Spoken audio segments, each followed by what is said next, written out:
নমস্কার বন্ধুরা, সবাই কেমন আছো? আশা করছি খুব ভালো আছো। তো দেখে বুঝতে পারছো আমি আজকে কী রান্না করতে চলেছি। তো আমি আজকে রান্না করব চিকেন।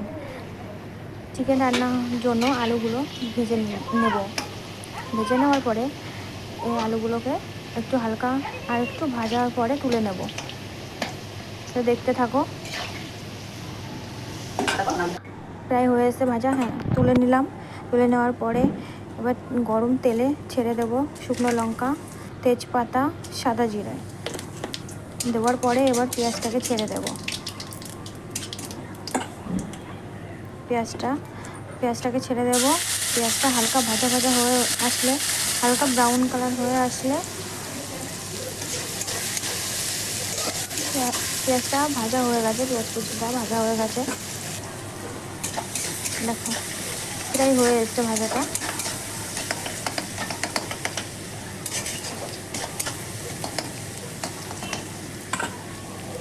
পেঁয়াজগুলো তোলার পরে মাংসটাকে ভেজে নেব। আজ একটু অন্যরকম স্টাইলে রান্না করতে যাচ্ছি। তো তোমরা দেখে বলো কেমন হচ্ছে রান্নাটা, একটু কমেন্টে জানিও বন্ধুরা প্লিজ। তো সব রকম মশলা দিয়ে দিলাম, নুন হলুদ দিয়ে দিলাম। এবার মশলাটাকে ভালো করে কষাতে হবে যত সময় না গায়ের থেকে তেল ছাড়ে। আর একটু কষাতে হবে।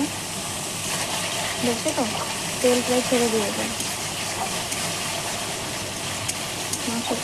মশলাটা না কষালে না তেমন ভালো লাগবে না খেতে। ভালো করে মশলাটাকে কষিয়ে তারপরে তার মধ্যে মাংসটাকে দিয়ে দিলাম। মাংসটাকে দিয়ে একটু নাড়াচাড়া করে জল দিয়ে দেবো। একটু নাড়াচাড়া করলাম, নাড়াচাড়া করে এবার জল দিয়ে দেবো। জল দেওয়ার পরে ঢাকা দিয়ে দেবো। ঢাকা দেওয়ার পরে একটু ফুটে আসলে ওর মধ্যে দিয়ে দেবো ভেজে রাখা আলুটা। ভেজে রাখা যে আলুটা সেটা দিয়ে দিলাম। দেওয়ার পরে 5 থেকে 10 মিনিট মিডিয়াম টু লো ফ্লেমে এটাকে ফুটতে দিতে হবে। দেখেছো কালারটা কেমন এসছে? এরপরে দিয়ে দেবো গরম মশলা।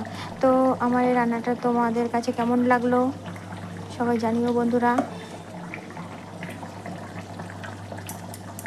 তো আমি এখানেই শেষ করছি আজকের মতো, টাটা।